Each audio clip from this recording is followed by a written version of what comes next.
De acuerdo a la Organización Mundial de la Salud, la obesidad se define como una enfermedad crónica, compleja, multifactorial, originada por el desequilibrio entre la ingesta calórica y el gasto energético. La OMS, a partir del 2016, la consideró una epidemia global que repercutía a todos los grupos de edad y predisponía a la población al riesgo de enfermedades crónicas no transmisibles. Y asimismo, a la disminución de la calidad de vida y los años de productividad. En esta gráfica podemos ver cómo México ocupa uno de los primeros lugares, seguido de algunos otros países como Australia, Canadá, Chile, que encuentran con una población con características de sobrepeso y obesidad. En diferentes etapas de la vida podemos encontrar, es posible reconocer la existencia de sobrepeso y obesidad, ya sea en imágenes, estatuillas y textos. Los términos han sido usados indistintamente. En el mundo paleolítico, la obesidad era considerada como un signo de salud y fortuna.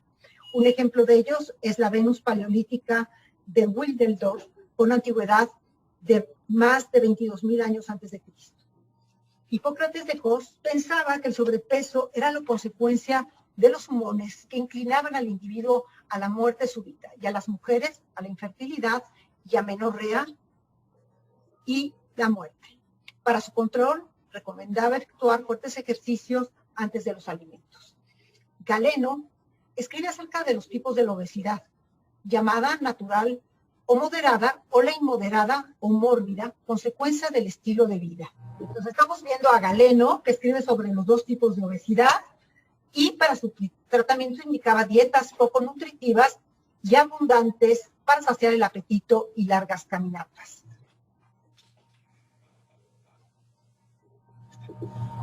En la Edad Media, aunque el sobrepeso era un símbolo de belleza, la glotonería fue considerada por San Agustín y Gregorio I como uno de los 7 pecados capitales. Avicena, médico árabe del siglo X, escribe en su libro El Canon de Medicina los efectos de la obesidad en el cuerpo, que eran la reducción de los movimientos, la obstrucción de la respiración, la propensión a hemiplegia, infertilidad y muerte súbita. Como tratamiento, recomendaban el rápido tránsito de los alimentos por el estómago e intestino para evitar su absorción, la ingesta de alimentos voluminosos pero poco nutritivos para saciar el hambre, el baño a menudo antes de comer y un ejercicio intenso. Entre los siglos XV y XVII se incorporaron las ideas de los médicos iatroquímicos como Jean-Baptiste Helmont, que relacionaba la obesidad con la putrefacción y la fermentación de sustancias químicas en el cuerpo. Y los iatromecánicos como Giovanni Alfonso Borelli, donde la obesidad tenía una base mecánica. Hermann Boerhaave agrega a las teorías de la época la visión moral hipocrática. Para él, el estado de salud dependía del equilibrio corporal, la responsabilidad individual, el estado emocional, la calidad del sueño y la moral. En la segunda mitad del siglo XVIII se afirma que la obesidad es limitante y grave. También Morgani, en su libro De Sedibulus de Causis Morborum de Anatomia Indagatis, escribe sobre la obesidad visceral en una mujer de 74 años con aspecto androide que muere en un accidente vascular cerebral en donde se encontró abundante grasa visceral.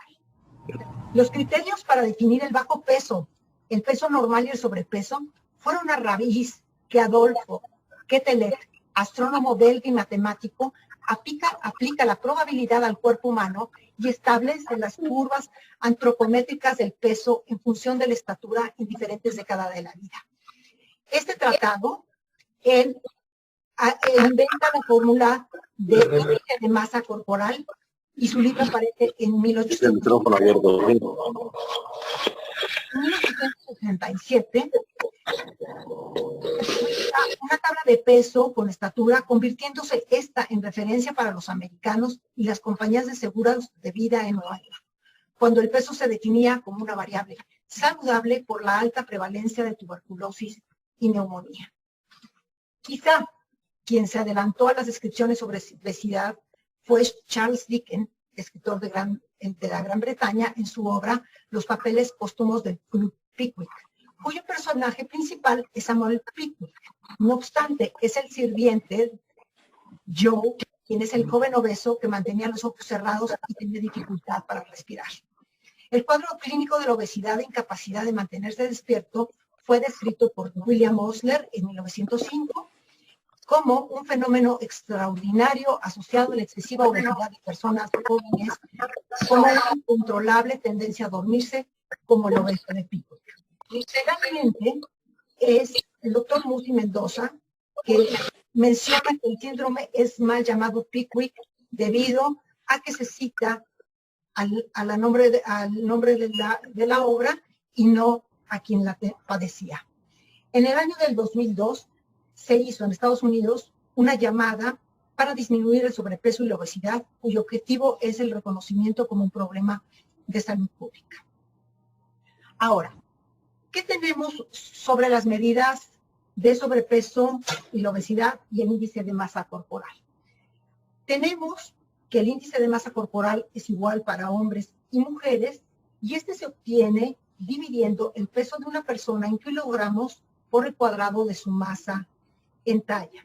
El cálculo es igual para hombres y mujeres, y aquí tenemos diferentes aspectos de cómo se ve una persona con peso normal, con peso con sobrepeso, y cuáles son los límites en los que se encuentra. Por ejemplo, un obeso mórbido sería aquella persona que tiene un índice de masa corporal de mayor de 40, un obeso severo entre 35 y 39. Aquí tenemos nuevamente la fórmula del índice de masa corporal. Para los doctores Casillas y Luis Vargas, el complemento del uso del índice de la masa corporal es, ellos recomiendan el uso de pinzas para evaluar directamente la cantidad de grasa en el panículo adiposo. Ellos, ambos profesores, investigadores de la universidad, hicieron patrones de crecimiento infantil con tablas que son las que actualmente se utilizan en México. La práctica diaria médica y la antropometría para poder definir qué es obesidad y no. En la práctica médica diaria, lo que se utiliza es la medición de la cintura y se realiza midiendo la cintura y la talla que se obtiene al dividir el perímetro entre la talla. La OMS, en febrero de 2015, da a conocer que en el periodo comprendido entre 1980 a 2014, las cifras de obesidad se habían duplicado en el mundo. 39% de los sujetos mayores de 18 años tenían sobrepeso. Esto más o menos se calculaba que era 38% de los hombres y 40% de las mujeres. En ese mismo año se calcula que 1.900 millones de adultos tenían sobrepeso, de los cuales 600 millones eran obesos. También, de igual manera, el número de niños con sobrepeso y obesidad se había elevado desde 1990, existiendo para el 2010 más de 43 millones. La preocupación que existe es que existe un rápido incremento de la población obesa en todo el mundo sin que exista una evidencia de la disminución de esta epidemia en ningún país.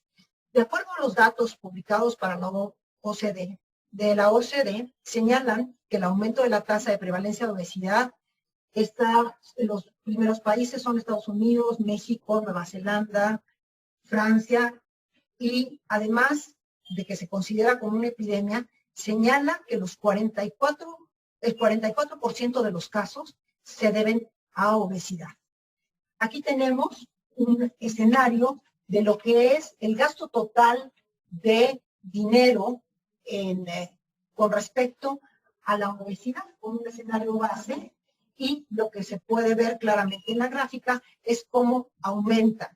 La gente obesa es menos productiva debido a que tienen más días enfermos y menos horas de trabajadas, y ganan cerca del 10% menos de la gente no obesa. A nivel mundial, México ocupa el cuarto lugar de prevalencia en obesidad junto con los Estados Unidos y se calcula que por lo menos el 30% de nuestra población tiene obesidad. Se proyecta que quizás para el 2030 México tendrá casi el 40% de obesos con el resultado de la pérdida de potencial de vida. Aquí lo que tenemos es, de acuerdo al reglamento de la Ley General de Salud en materia de publicidad, cómo se pudo determinar cuáles eran los horarios en donde se veía más televisión a nivel infantil. A partir del año de 1999, la Secretaría de Salud lleva a cabo encuestas con el fin de conocer el estado nutricional de la población. Es en el 2006 que une las encuestas de nutrición y de salud, la cual se conoce actualmente como Encuesta Nacional de Salud y Nutrición, realizadas cada 6 años. Aquí se encuentran concentrados los datos de nutrición, salud, prevalencia de diferentes enfermedades agudas y crónico-degenerativas y otros factores relacionados con variables socioeconómicas y culturales. En los temas específicos dentro de esta encuesta se encuentran el consumo de alimentos, la actividad física y prácticas de alimentación, y está integrado junto con el Subsistema Nacional de Información Demográfica y Social, el Sistema Nacional de Información de Estadística y Geografía y el Sistema Nacional de Encuestas de Salud del Instituto Nacional de Salud Pública. En esta tabla podemos observar el porcentaje de sobrepeso y obesidad en grupos etarios en México. Lo que es alarmante que podemos comparar es el porcentaje que ha ido en aumento desde el año 2006 hasta el 2018. Por ejemplo, el porcentaje de 10.8 millones de niños, adolescentes con obesidad, o 82.7 millones de personas que tienen obesidad en la actualidad. Ahora, los porcentajes, ¿cuáles son los factores que están asociados a la obesidad? Durante los últimos 40 años ha existido un aumento en el consumo de productos alimentarios procesados, de los cuales corresponden el 58% de las calorías consumidas por día. El panorama en México no es diferente al resto del mundo.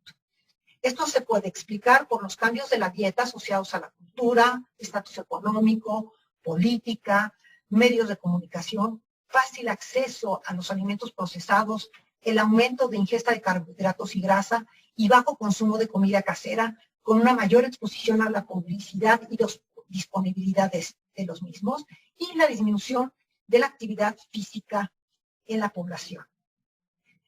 En esta gráfica podemos ver cuáles son las cifras dadas por la Organización Panamericana de la Salud sobre el consumo de alimentos y bebidas ultraprocesadas. Mostró un aumento del 26% en venta de botanas, refrescos y cereales de caja, barritas en México. México es el mayor consumidor de estos productos, con un consumo por cápita de 214 kilos por año persona. Entonces, imagínense lo que nos comemos, casi un kilo por día.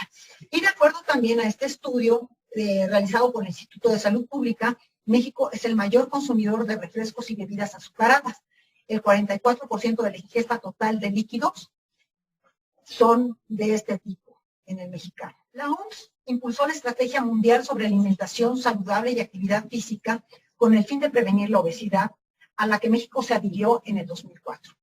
La estrategia se contemplaron 10 objetivos principales: fomentar la actividad física, el aumento de la disponibilidad y consumo de agua, el incremento y la promoción de la ingesta de comida saludable como frutas y verduras, mejorar la toma de decisiones informadas a través de un etiquetado, junto con la orientación sobre las proporciones, promover la lactancia, y además se indicaron algunas acciones para prevenir el sobrepeso dentro de cada sector, como sería Sedesol, Zagarpa y la Secretaría de Hacienda.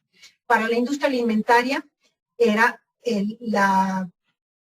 el reto era innovar los productos existentes y proporcionar al consumidor una mayor información sobre las medidas voluntarias para la publicidad.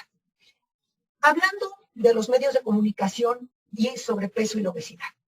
La Estrategia Mundial sobre el Régimen Alimentario y Actividad Física y Salud señaló que uno de los factores que han contribuido notablemente al deterioro de los hábitos alimentarios en la población infantil es la publicidad de bebidas y alimentos. Se definen como medios masivos de comunicación aquellos que llegan a influenciar un gran número de individuos. Estos son periódicos, revistas, radio, televisión, internet, recientemente el podcasting, blogging, teléfonos inteligentes, y todos tienen una vía, es decir, un emisor al recipiente. Los medios de comunicación, especialmente la televisión y el internet, tienen una gran influencia en las preferencias y las creencias de los alimentos. Los medios de comunicación pueden ser un vehículo para incentivar, persuadir y cambiar las opiniones sobre un proceso considerado como natural en la vida social. Múltiples investigadores han centrado el estudio en la relación del poder que existe en los medios de comunicación con el sistema del pensamiento. Simplemente para comprender la dimensión de la publicidad, basta con decir que desde la invención de la imprenta en 1543, la publicidad formó parte de los instrumentos más utilizados para el intercambio comercial, así como para la propaganda política y principalmente para la transformación de productos y servicios. ¿Cuáles son la penetración de los medios de comunicación? Esto es muy intenso. Los datos arrojados por la Encuesta Nacional sobre Disponibilidad y Uso de Tecnología muestra que el 92% del país cuenta con un televisor en el hogar. 72.9% tiene una televisión digital. 14.4% tiene un televisor analógico y señal de televisión de paga. El 73% de la población utiliza un teléfono celular y se estima que 69.6 millones están conectados por teléfonos celulares. La Asociación de Internet de México, en un estudio realizado en abril de 2019, muestra que 82.7 millones de personas en México se encuentran conectadas a Internet, lo que significa un 71% de penetración. El tiempo promedio de conexión a Internet es de 8 horas con 20 minutos promedio diario. No quiero saber ahora en la pandemia, algunos tendrán hasta 20 horas.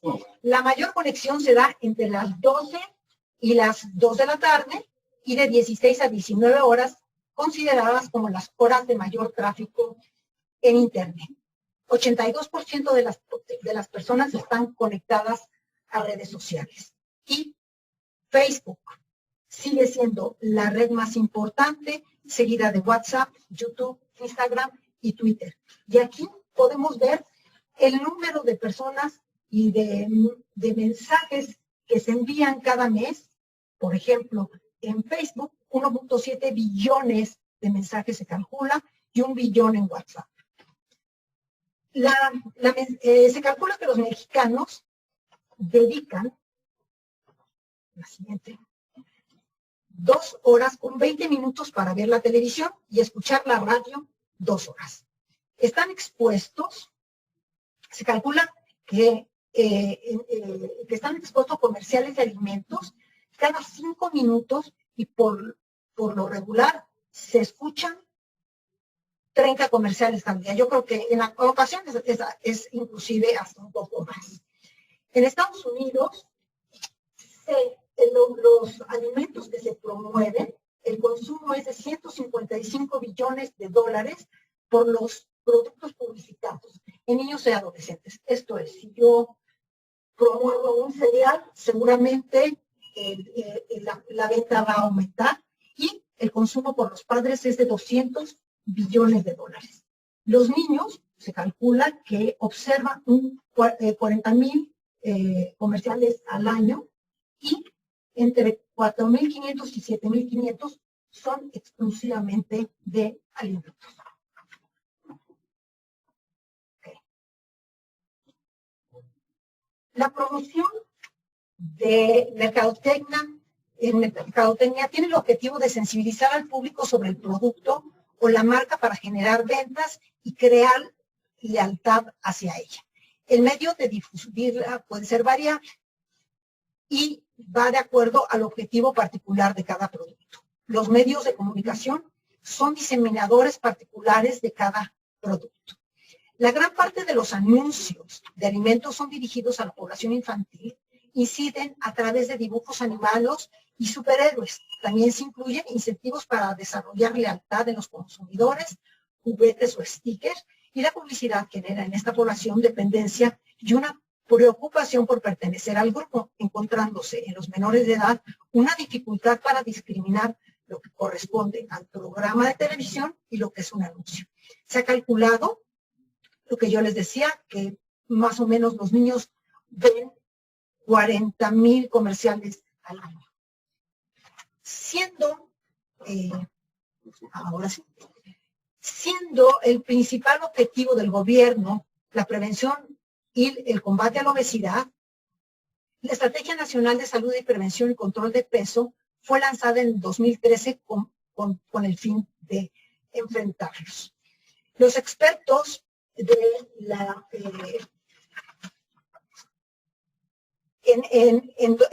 en el año del 2014, el Comisionado Federal para la Protección contra Riesgos Sanitarios, el doctor Miquel Arreola, da a conocer los lineamientos sobre los criterios nutrimentales y la publicidad que acatarían los anunciantes de alimentos y bebidas no alcohólicas para publicitarse en televisión abierta y restringida. Esto queda plasmado en el reglamento de la Ley General de Salud en materia de publicidad, artículo 22. Se establece como principio de interés superior la niñez basado en el derecho a la protección de la salud, reduciendo la exposición que los niños tienen sobre la publicidad de productos de alto contenido calórico y que emiten las disposiciones de los alimentos, de estos alimentos a ciertos horarios.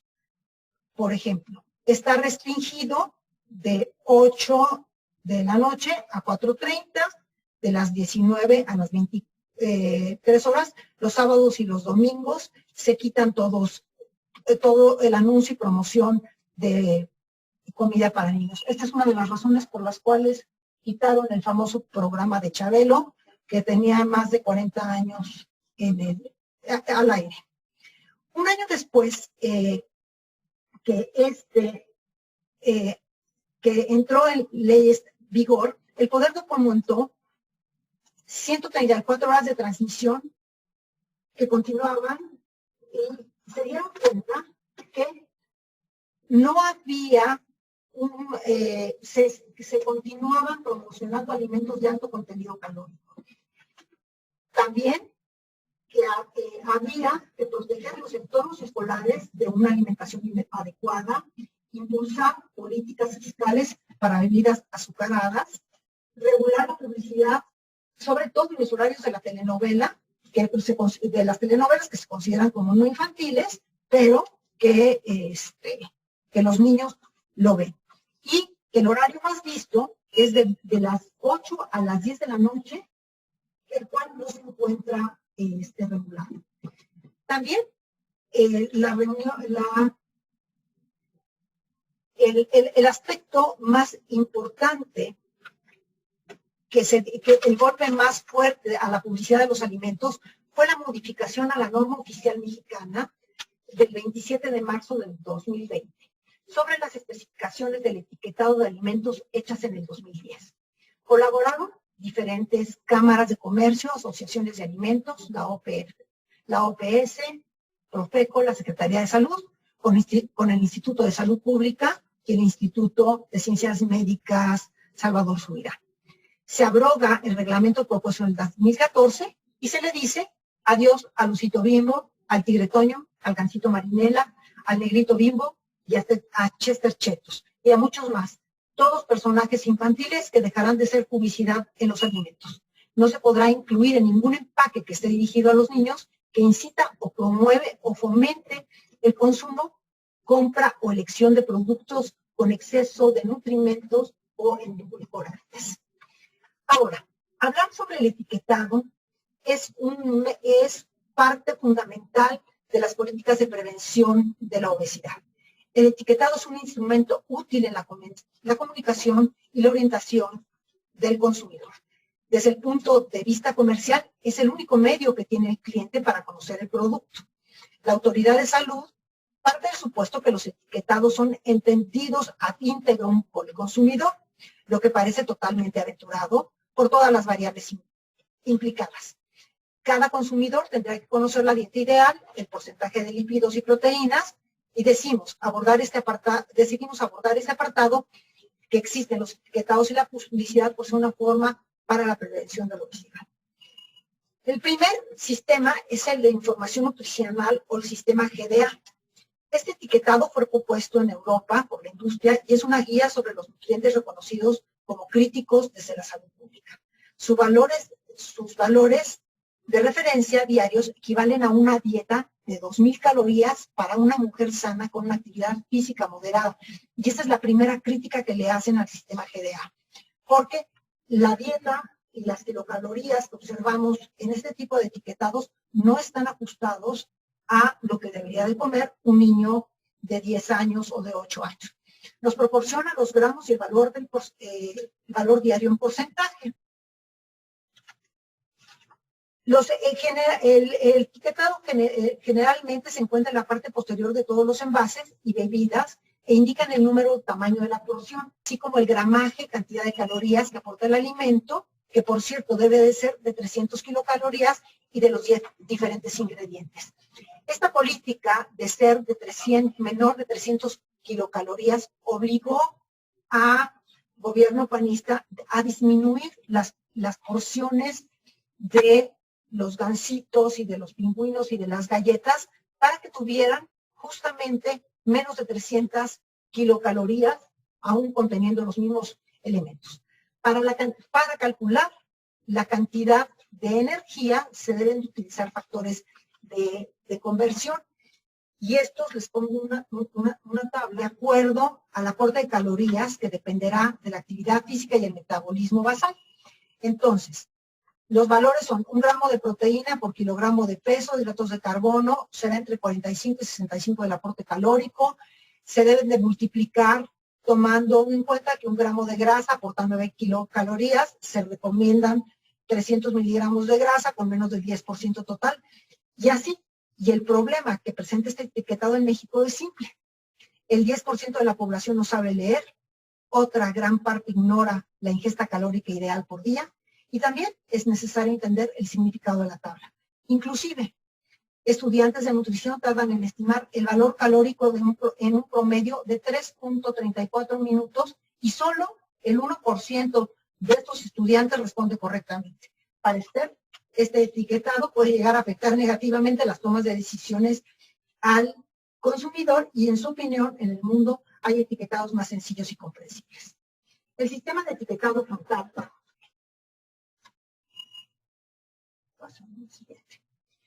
es opcional para la industria y se divide en 3 grupos.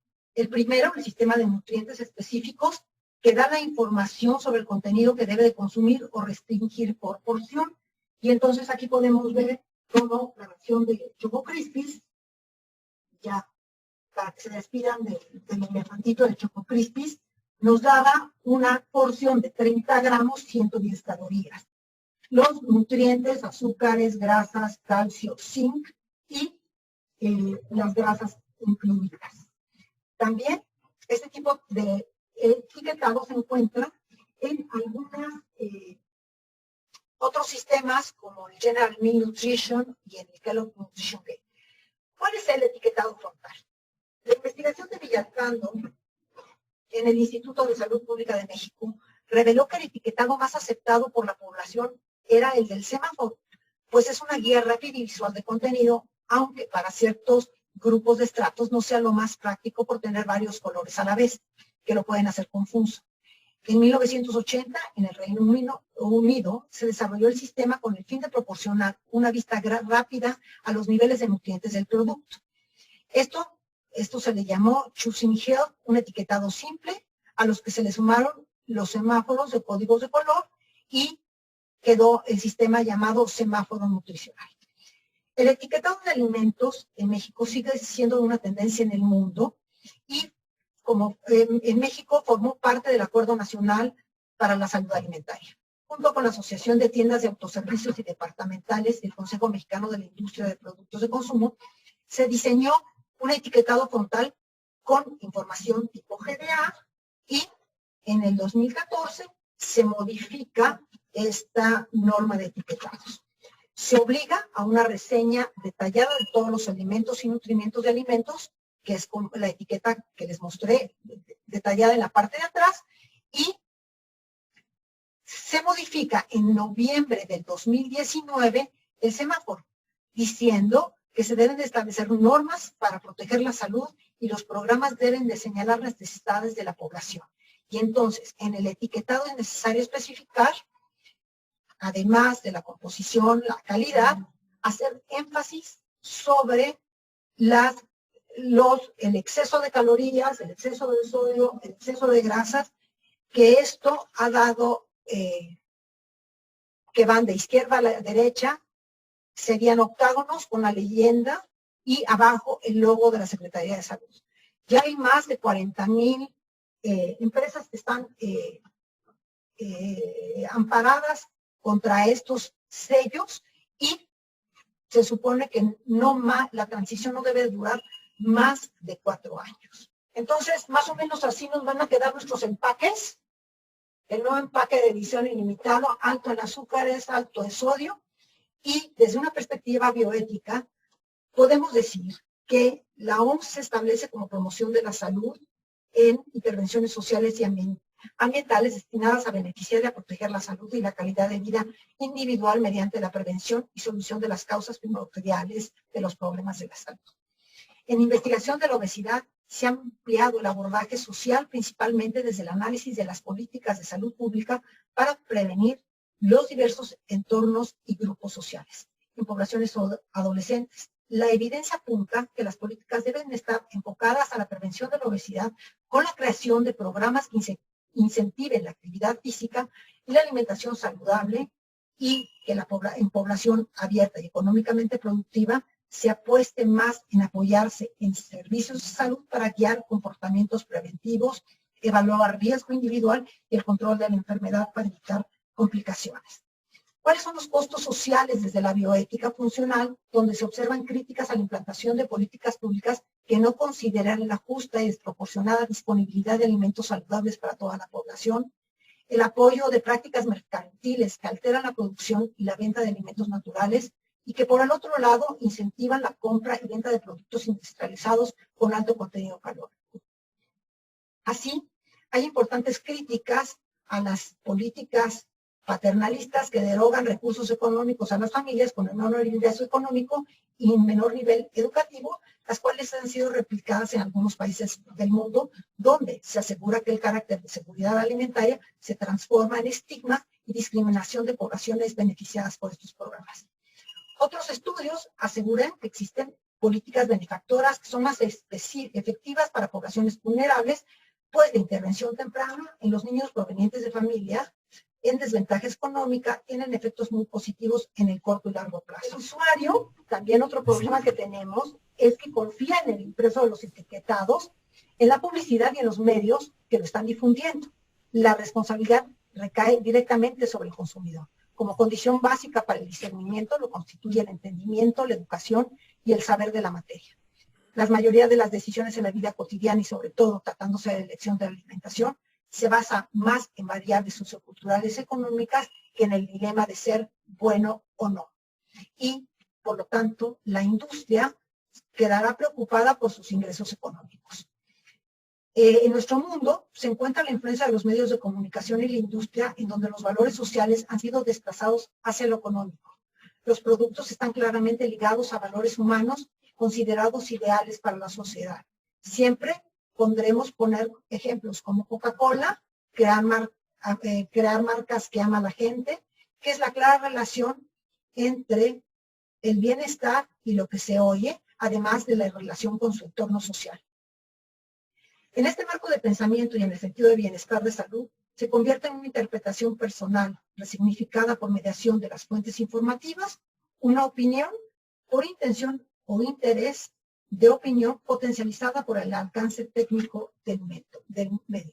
Los medios de comunicación tradicionales han sido un ente social que enfrenta los diversos puntos de vista desde el ámbito público y privado, que mediante varios mecanismos y tecnología permite transmitir, recomendar y promover productos, actitudes, modas, y tienen la capacidad para influir en las decisiones de los receptores.